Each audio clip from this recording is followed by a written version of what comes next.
Matthew Tkachuk is undecided about surgery. What does the decision whether or not to get the operation and the timing of it mean? All this and more on today's Locked On Florida Panthers podcast.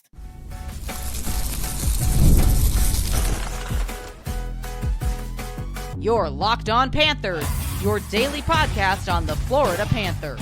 Part of the Locked On Podcast Network, your team every day. And welcome into this Saturday, August 9th edition of the Locked On Florida Panthers podcast, part of the Locked On Podcast Network, where it is your team every day. Thank you for making the Locked On Florida Panthers podcast your first listen of the day. I'm Armando Velez from the Hockey News. You can follow me on X at MondoMan12. Follow the show account anywhere you listen to podcasts and on YouTube. Today's episode is brought to you by Game Time. Download the Game Time app, create an account, and use code LOCKEDONNHL for $20 off of your first purchase. Shout out to everydayers who come back here and get your daily Florida Panthers fix, coming to you guys on a Saturday here. I had the day off, had work all of yesterday, and there was a big news drop and breaking news when it comes to the development of Matthew Tkachuk and his offseason. So had to come on here on the show to discuss everything with you guys here on the decision. So we are, or the lack of decision as of right now. So today, first segment, we are going to discuss the surgery and how that affects the rest of the Panthers. Segment number 2, we are going to discuss the contract efficiency of the Florida Panthers and how does it compare to the rest of the league in an article released by The Athletic. And we're also going to discuss whether the Panthers should go the route of extending Niko Mikkola right now or hold off and give reasons and numbers of why. But yeah, there was a little bit of a news dump yesterday by Greg Wyshynski of ESPN. He tweeted this at 3:42 p.m. and he tweeted, quote, Matthew Tkachuk tells ESPN that he remains undecided about undergoing surgery before the 2025-26 season, but acknowledged the possibility that he'll miss the first 2 or maybe 3 months for the Florida Panthers if he goes under the knife, close quote. So when you think about the timing of it for the release, obviously Matthew Tkachuk got married. He went to a honeymoon overseas in France, and also he's been a little busy with doing the promotions for the new EA NHL 26 game, which now we got a little bit of more of behind the scenes of the chirping between Matthew and Brady, because him, Brady, and Keith Tkachuk are all on the deluxe version of NHL 26. And also, if you have an opportunity to check out the trailer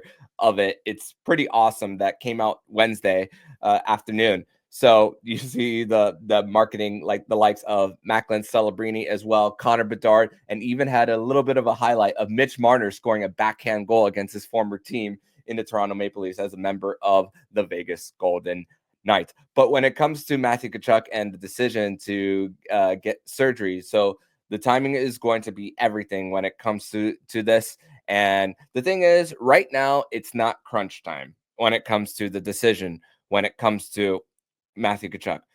But let's say he were to have it today and decide, and the timeline is what he says it is, of 3 months. He wouldn't be throwing out that timeline for no reason. Obviously, he's had a little bit of time in his busy schedule to at least maybe get some opinions from doctors on what he went through with the torn abductor and the hernia. And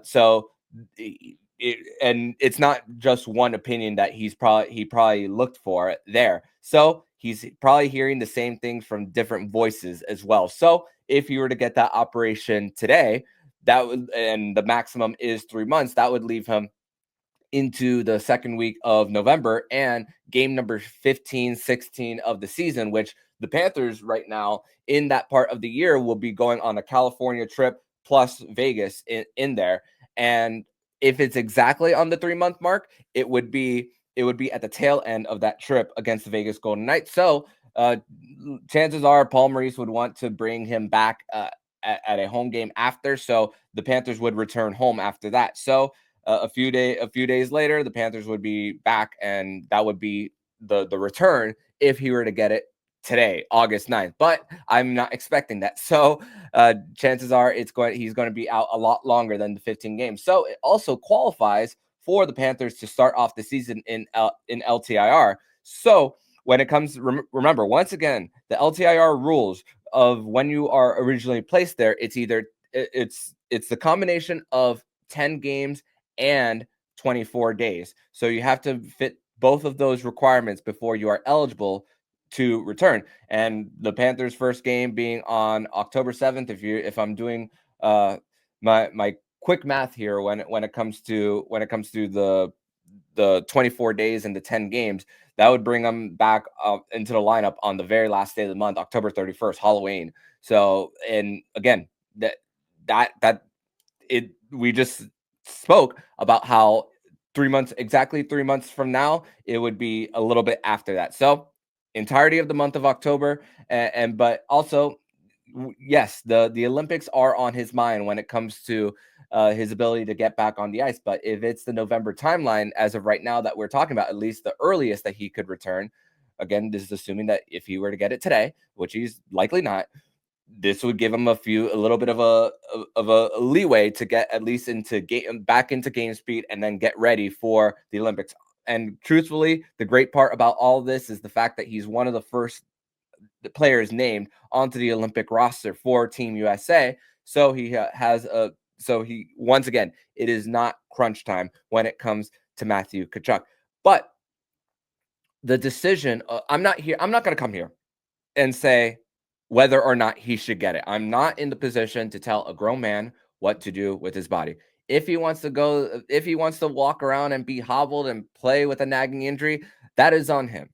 But obviously he knows the benefits of what that surgery will do, and looking at everything, it won't sideline him for the entirety of the season. At least that's the hope for, because although although we as the fans watching this team, we are all about the postseason. Regular season is just the build up to it, but the Panthers do obviously want to get their superstar back and be ready and for the playoffs. Although even if he does miss the entirety of the regular season, and if he were to come back in game one and the Panthers are able to spend to the cap using his LTIR money, this is the last year that they could use those rules before the new CBA kicks in. So something to consider. But the fact that he hasn't made a decision, and the fact is that he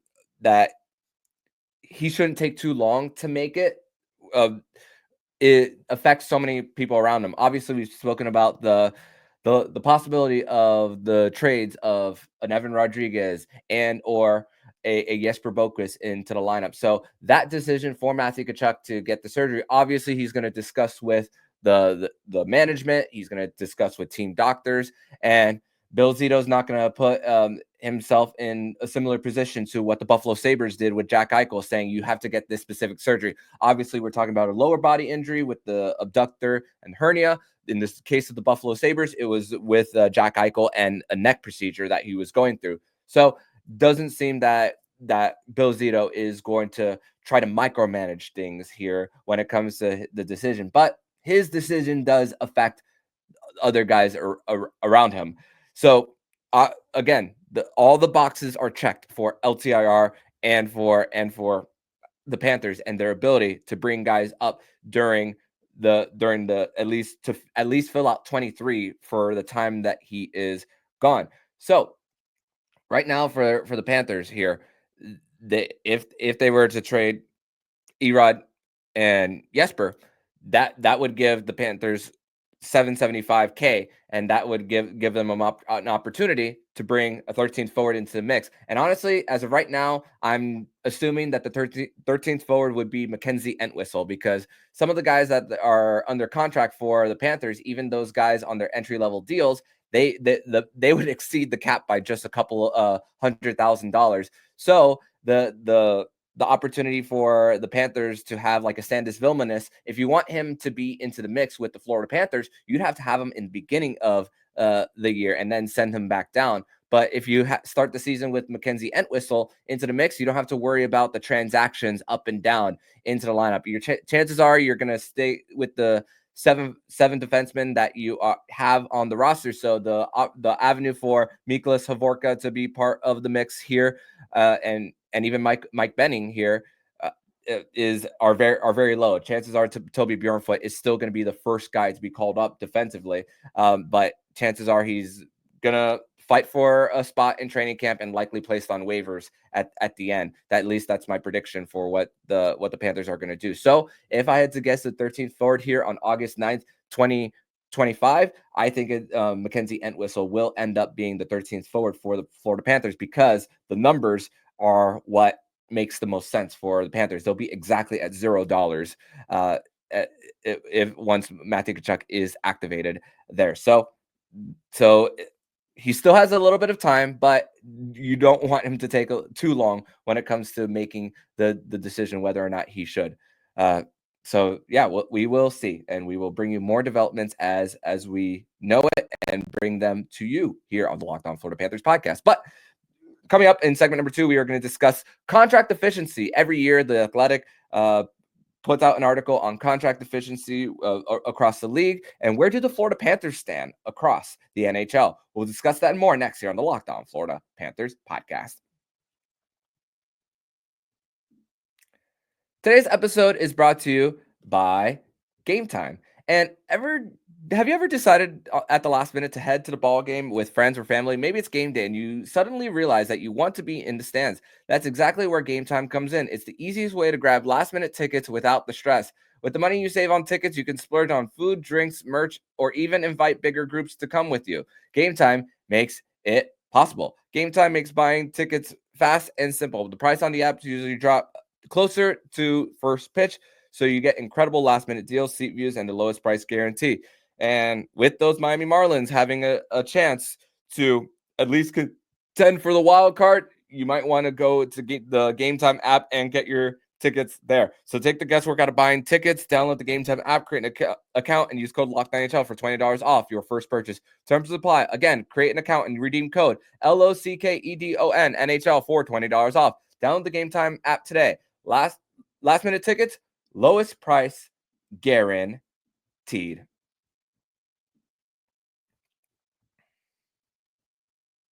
And I'd like to thank you guys once again for making the Locked On Florida Panthers podcast your first listen of the day here on a Saturday to discuss everything in the world of the Florida Panthers here. And every year, The Athletic puts out their contract efficiency rankings, and the Florida Panthers land 4th in the NHL this year, right behind the likes of the Colorado Avalanche, Carolina Hurricanes, and Tampa Bay Lightning. And when you look at the rankings and contract efficiency, you could see a certain trend of where the Florida Panthers stand. And the fact is that they are in the same class as other contenders. Last year they were first, they dropped off a little bit. So when it comes to contract efficiency and the logic that Dom Luszczyszyn puts out when it comes to these rankings, it's how it affects your overall team building, and then also considering the fact of how many years are left on the deal. So when you think about the Panthers and last year, when it comes to Sam Bennett just making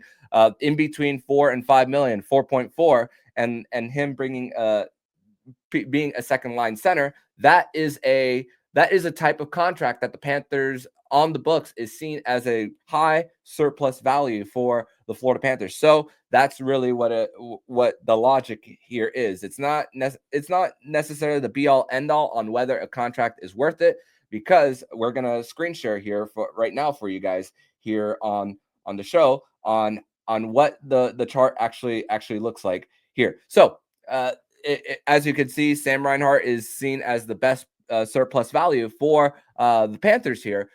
Just 8.6. You see 57 goals just 2 seasons ago, and the fact is for Sam, his average goals per year is around in the 30s. So that is what puts Dom Luszczyszyn and putting this contract as far as an A+. Same thing with Alexander Barkov. Sign his deal around the flat cap, and the two-way play that Alexander Barkov brings helps them get to that ranking as well. Also, something to mention: this model does not include players who are on entry level deals. So that's another thing to consider here. So whenever you think about what they're bringing versus what they're getting paid, you can understand why Dom has it this way. So you think about Carter Verhaeghe and him scoring 40 goals on his previous deal, which is just north of 4. It was 4.1 if I'm getting that correct on the top of my head before looking it up. So he was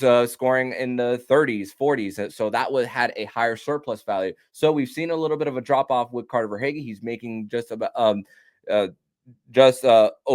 right at 7, and then his value is seen at a 7.3, because although we want to see this as as last year as an outlier year for Carter Verhaeghe, but we see how great he's done in the postseason. But this model does not necessarily consider the postseason as far as efficiency, team building, because as of right now, there isn't a cap in the postseason. So once again, this is all about how you give your team a chance to build around the edges as well on the roster. So for defense, we can't be surprised of who's the number one contract as far as efficiency, and it's Gustav Forsling, just around 5.75 for Gus, and then plays on the top pair, plays penalty kill minutes, munches a lot of minutes, and to think that he's doing that all from and not playing a lot on the power play for the Panthers. It's funny because the value for Aaron Ekblad is seen at 7.5, which is what his previous contract is, 6.1 currently for 8 more years. So that money, as the cap goes up, is going to be seen as a second pair type of money for Aaron Ekblad while playing top pair minutes. So that's why his deal, as opposed to last year, looks a lot better than it was. So right now he's at a B plus. Dmitry Kulikov making 1.2, playing the third pair, and providing the Panthers an ability to go and put him up in the lineup when asked. Also has him at a great deal. Seth Jones, the fact is that even though he plays a lot of big minutes for the Panthers, and here's the thing, the Panthers once again are paying him $7 million, but his actual AAV is 9.5. Chicago is still paying 2.5 million of that remaining deal for the next 5 years for Seth Jones. So right now the efficiency for Seth Jones is seen at a C, because the fact that he's not playing those top minutes for the Panthers there. I'm going to scroll down a little bit because Sergei Bobrovsky's is cut off here on this screen share if you're watching this on the YouTube. So Sergei Bobrovsky, 6.7 million is the model value for what Dom Luszczyszyn has here. 1 year left on his deal. The surplus value is minus $3.3 million. So and again, the fact is that Sergei Bobrovsky at this point of his career is not a workhorse for the Florida Panthers, and the Panthers don't need him to be that for the remainder of his deal. Obviously, thankfully for the Panthers and Bob, once again, he's not going to play both ends of back-to-back. He's going to have that 2-week stretch during the Olympics where he's going to be able to rest his body to get ready for the stretch run. So for the Panthers here, it's beneficial for them. But also the fact that he's not taking the world by storm in the regular season, and he's not an obvious pick for the Vezina Trophy neither, even though he was just a finalist 2 seasons ago. I think this is somewhat fair for the games played versus what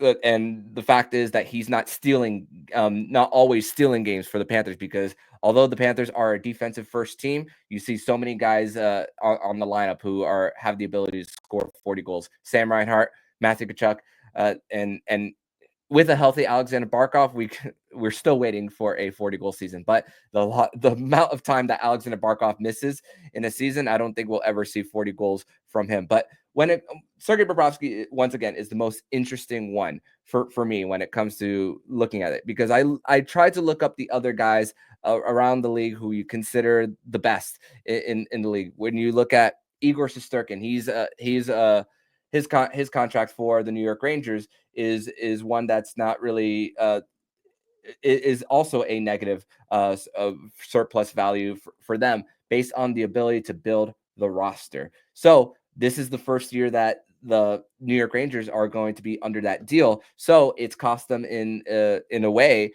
for other contracts, and also the other team building that they've tried with bringing in the likes of a JT Miller as well, and then it's costing you a young defenseman in a Keandre Miller, which I do believe that he's going to thrive in a place like Carolina. So right now right now Igor Shesterkin has a little bit of a negative value for the New York Rangers there.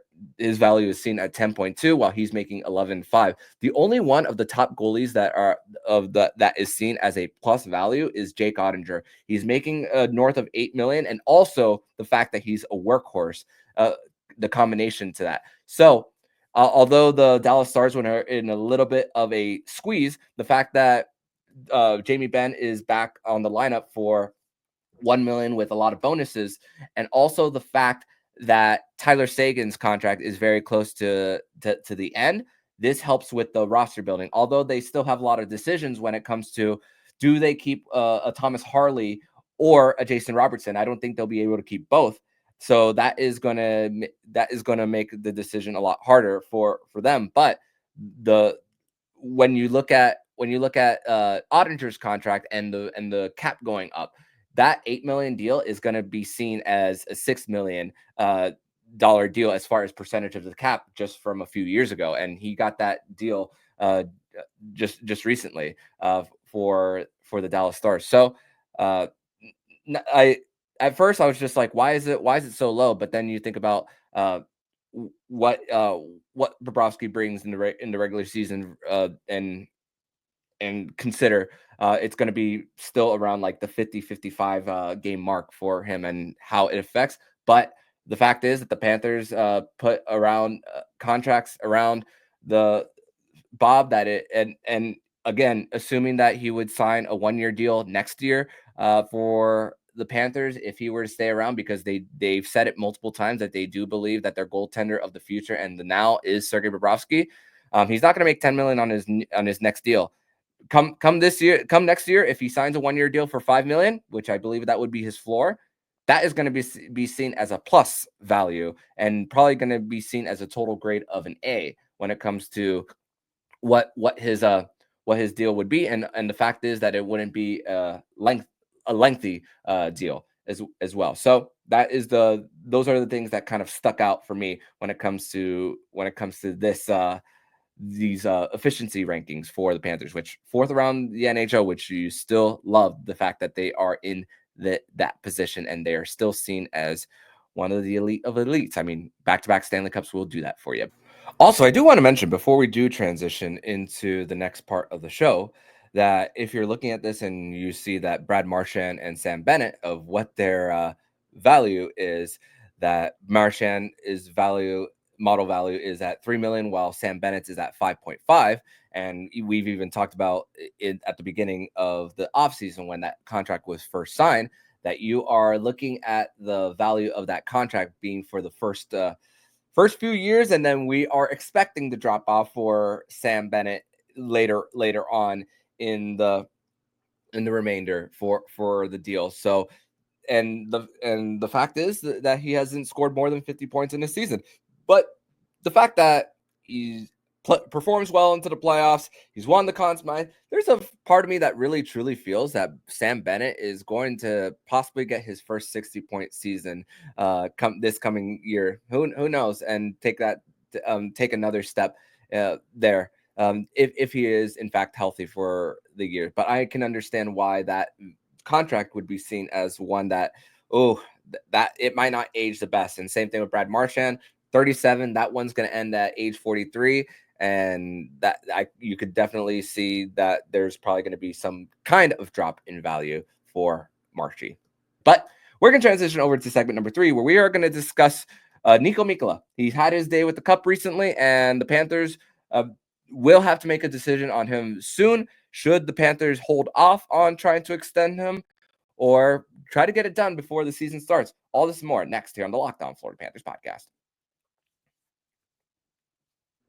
Segment number 3 here on this Saturday, August 9th edition of the Locked On Florida Panthers podcast. Thank you once again for making the Locked On Florida Panthers podcast your first listen of the day here on a Saturday. Want to wish all the best to former Panthers defenseman Brady Keeper on the fact that he is no longer able to play hockey due to his injuries. And I remember him making his first appearance in the 2020 season in the Stanley Cup bubble when a lot of the fans for the Florida Panthers were just done with Mike Matheson after Joe Quenneville scratched him and giving him a few games for the Panthers. Unfortunately, they did not give him a qualifying offer. He had a little bit of a stint in Vancouver with the Montreal organization as well, but unfortunately unable to continue his hockey career. But Niko Mikkola, he is extension eligible as of right now, and with the Panthers. And I preface this by saying that if the Panthers do end up three-peating, you ride this out until the very end, and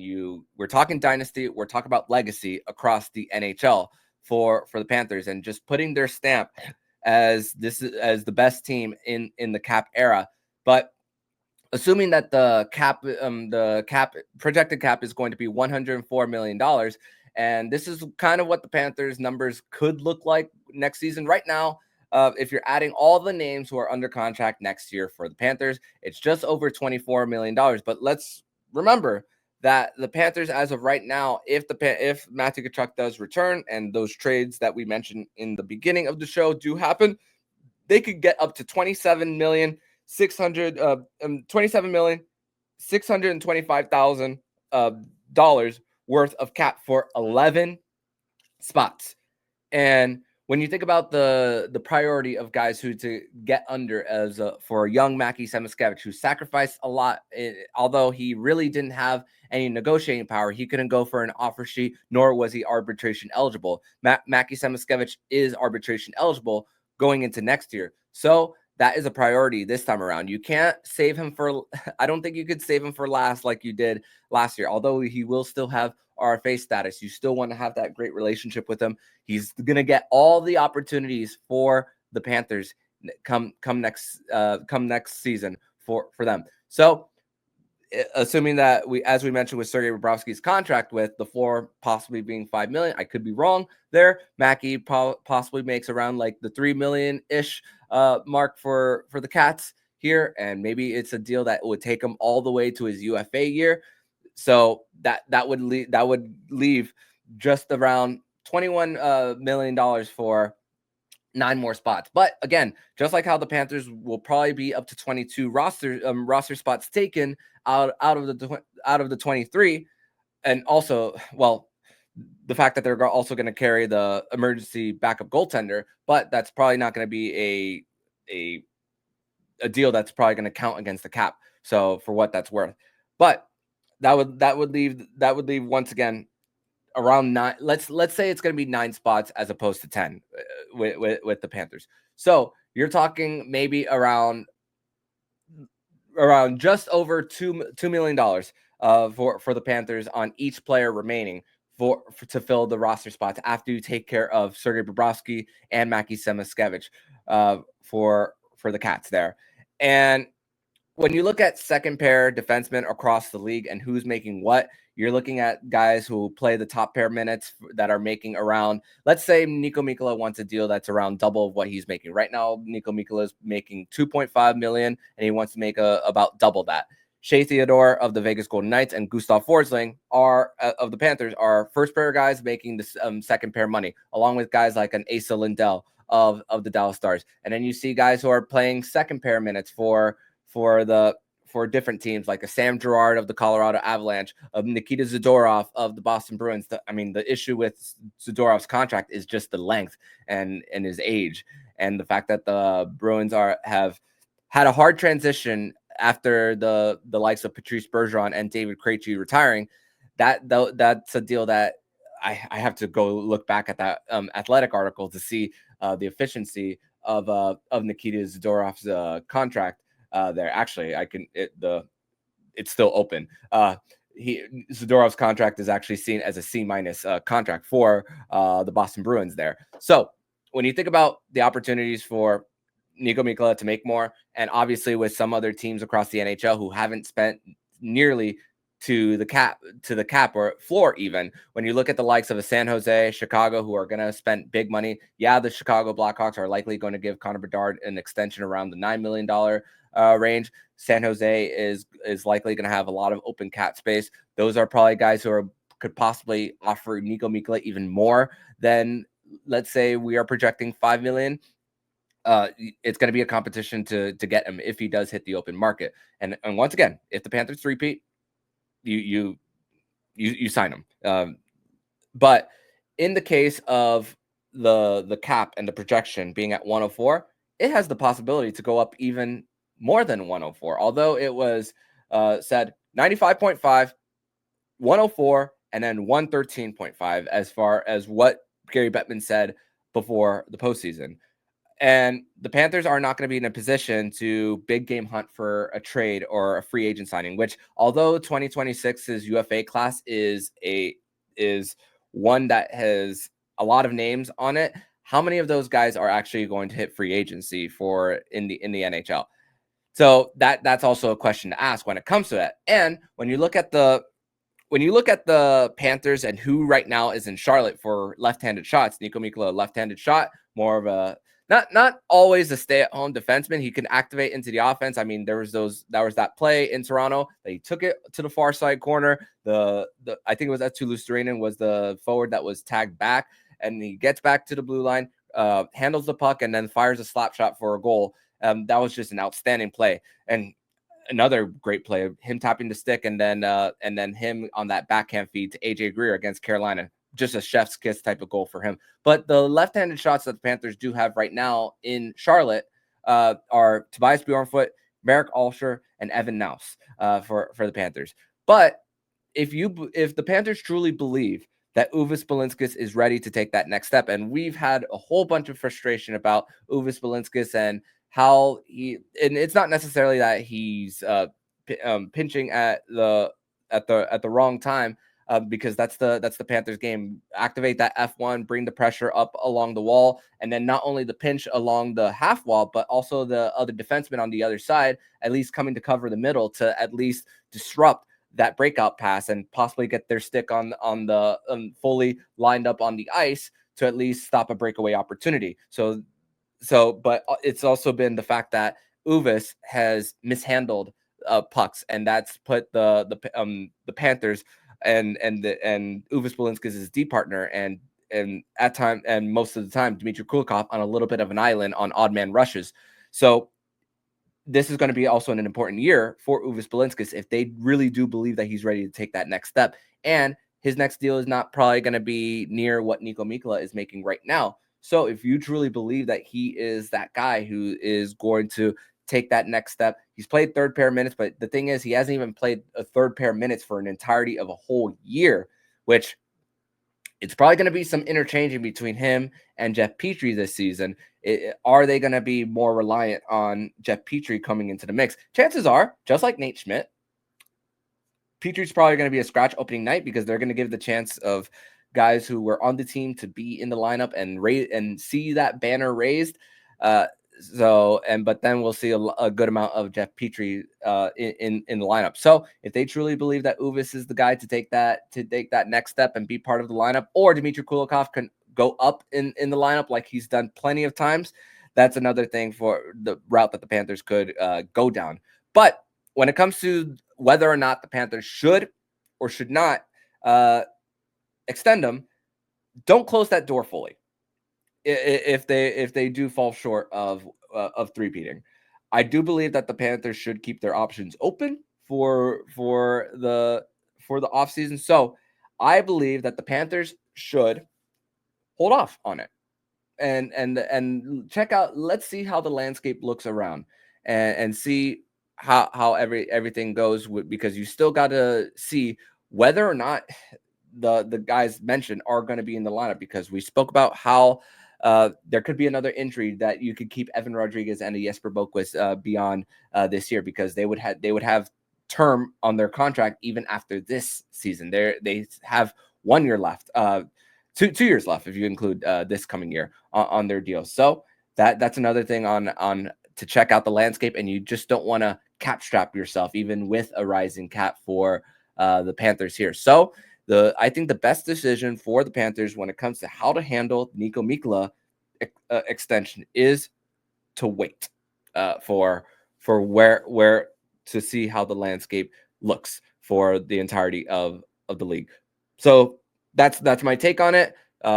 We hope the best for Niko Mikkola, as it's a contract year and he is going to get paid one way or another, whether it's the Florida Panthers or not.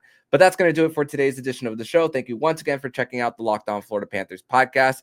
We'll be back either Monday or Tuesday to discuss more everything in the world of the Florida Panthers. Thank you once again for tuning in. But in the meantime, if you like what you're hearing, please subscribe to the podcast to be notified every single time the Locked On Florida Panthers podcast jumps into your podcast feed. Don't forget to also subscribe to the other shows on the Locked On NHL network, including Locked On NHL, Locked On Fantasy Hockey, Flip Livingstone and Stu Roden, and Locked On NHL Prospects. Thank you once again for making the Locked On Florida Panthers podcast your first listen of the day. So I'm Armando Velez, signing off. And you've been listening to Locked On Florida Panthers podcast, part of the Locked On Podcast Network. We're your team every day.